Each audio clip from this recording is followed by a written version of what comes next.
Roma akabe don hwe ne kakra bi na ye de January bosome no e de asi e wa afi mu yada na se na enan efiada enwum anase trimupo afi atwa mu no nioma ankonkan ti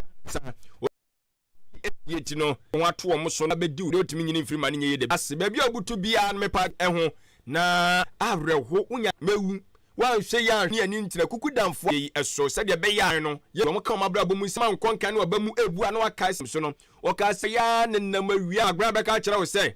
abrabo no obi anu onum ye wo na se ahu bo sabio here in life sana dwumadie yi enso e kire enimedin enkomo twetwe ne wo na ba dupa mode eyesa ofa no so a utie adwumadie no enso etkomo 020 484 82 bia homana to obetimi dia fa WhatsApp no so 0515 WhatsApp na ene anwumre yi YouTube no so ya de amount so that your panyini ensema na so abetu yemfo agro na ene chen say Abrempong Anamontuo is dwumadie ne wi a ibesi nkunya wo fia kano fi yakumam ebiebi ante etimi de nyina se kache ayaye mienu breme ayaye ba ko breme a he will be doing great business paika eno me ne opani ejawusu ye ko gana ni dia na hopi mo eni adwuma pa ehye me nkudie nomdo mo satu doctor. Good evening. Meti wo nyina no akwese ono be impate atiasefo ene ya de ye mfa ya adwiri so bi cha wade se mfa sa wo obi na da wade a ada sa wo dem ujidi ese wo de ade abeche mi wi a wo soma abrewa prof do bi obokọ hwe de se enye wasem wo de ade aba abeche be de me de ade do be ye de se wo wie wadwuma wo de cha me so me da wase enti de me wi su no de se enye wasem ado na ye ohawo se wo de ade abeche me ti aso kodware ana obu afu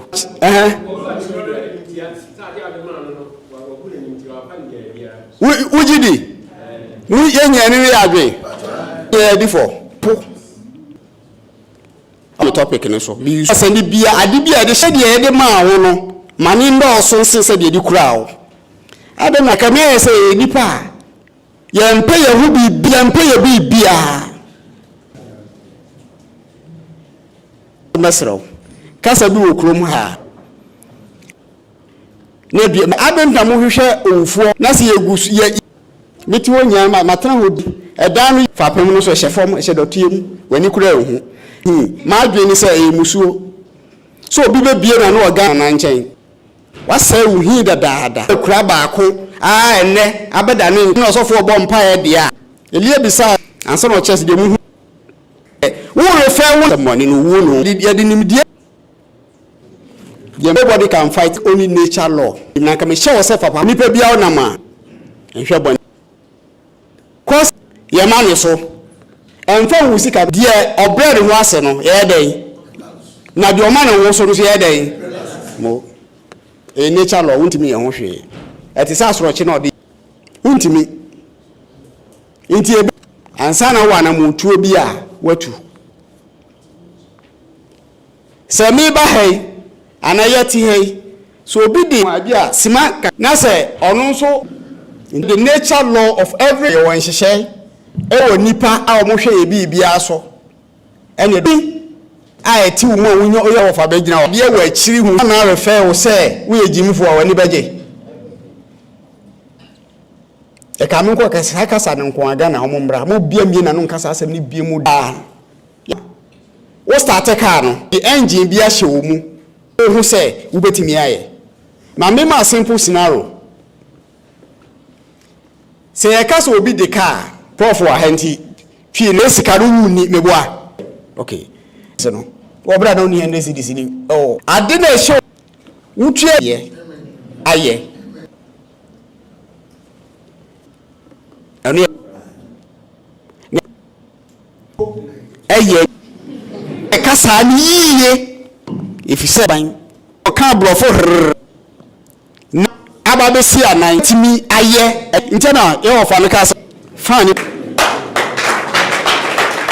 question adeɛ sɛ me ka kyerɛw de me ka ya na ɔde uti atom wokɔ tena class room yɛbɛka na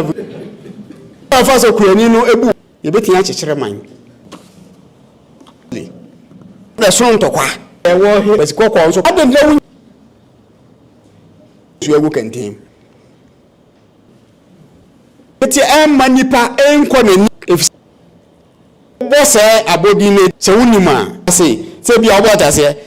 anko because wonim wo ho ade na judges no mo ntade tuntum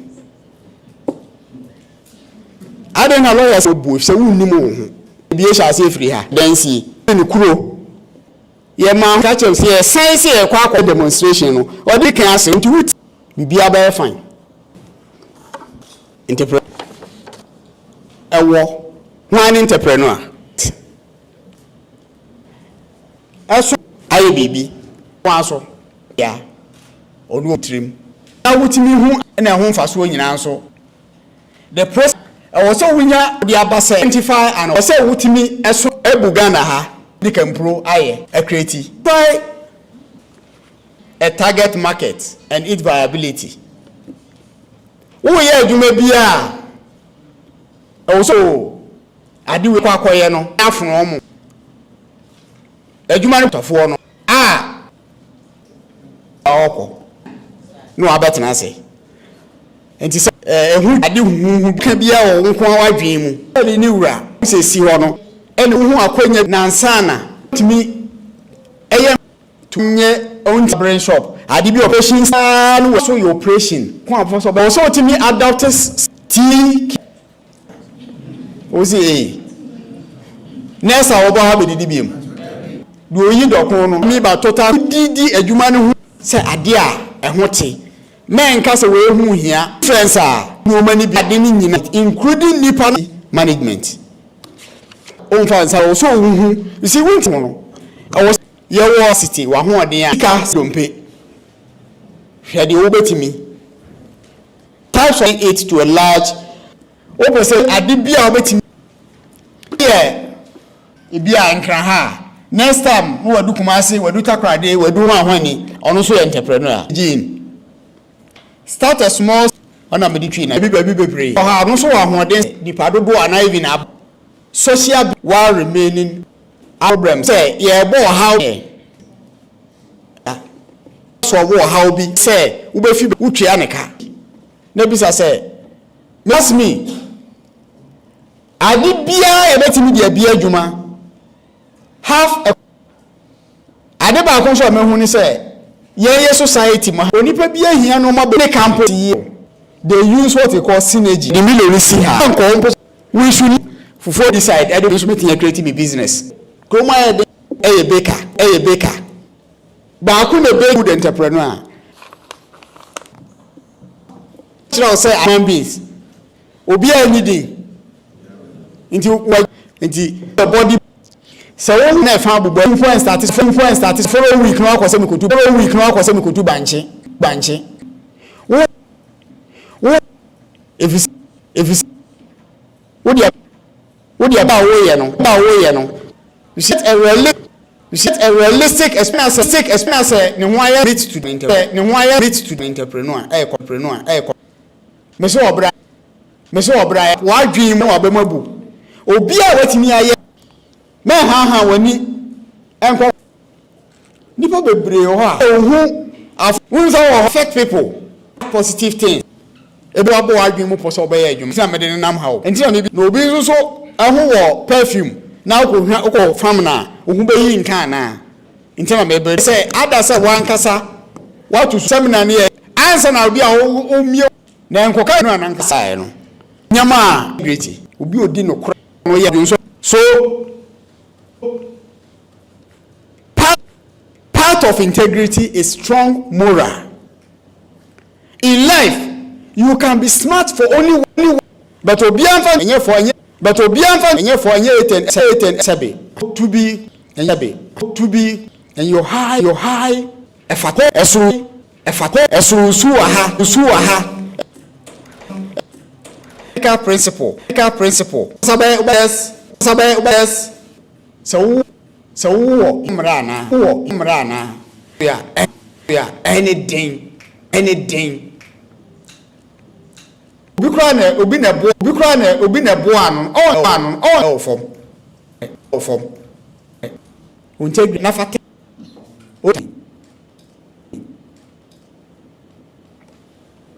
Yeah.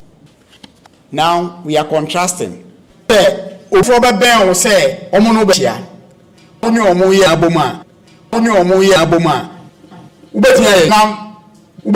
now better very fake human being character integrity of moral principles of men also argument about honestly da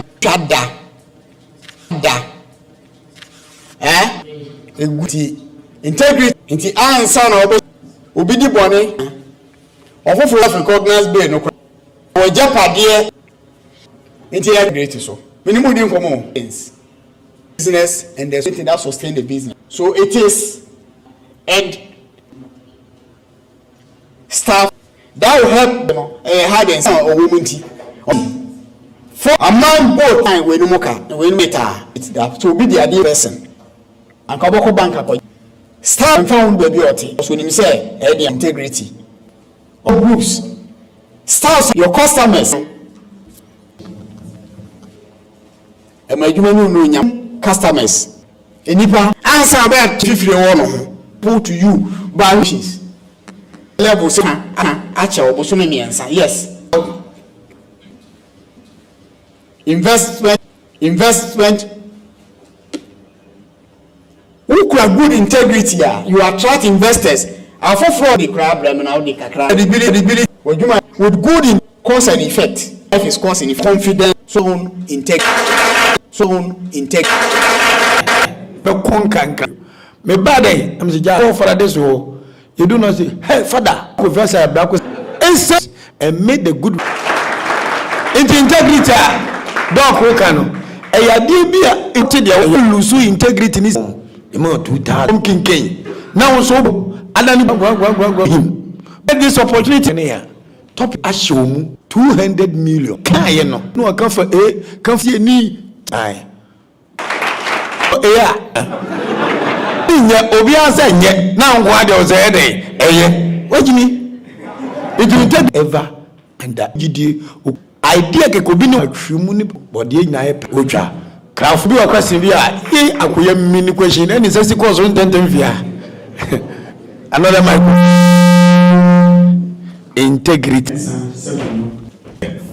baby ame ya mama iska dia say o nyina me ba che me for integrity me ba che ba seminar to the it was from social and bank and I gave it 5,200. Really we are people who also I'm now off a stammerer and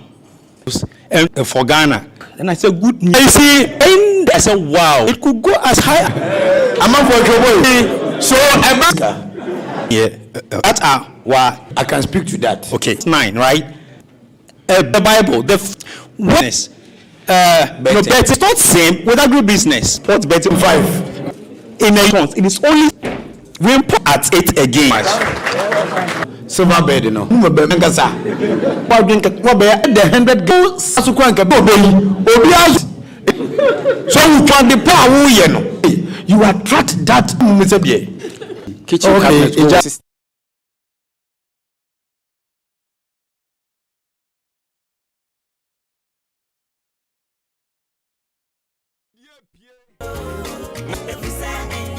Nyasem ketwa we mamini kan 48591 na point dia ba mo adwudi na bi akase free wa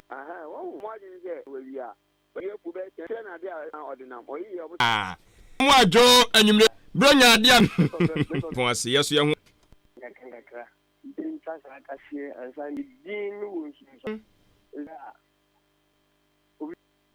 what guy name na dan mi bre kasa na Tim Pedia say what me Kafra 0210 and che bi but o papa ma o didi panyin na be no kwesi sen mu die wa asase yi 20 badwen babre ne emu oduru evan cheyen for 8 wa peke no 85 wonim die ne behunu ti ase sa na wonnim yesi ani ama dwerem dia no ayere bempeduasa ena ya obaya kuhwe ase meme dia me peke ya na ya ohun nye da bia na bi mane na okay size o ade na enso hwa wo de mame keke ma ba betretene wo ma sha ase atwa wa yampia mi movie video ade so nka de we hye bibi wa ankoye na do before complain wo explanation bi a wo de aba do su ni de ma wo se benya kasa free mame fa fun no sisi ase anwumre Because you want to crime, not that someone. Very,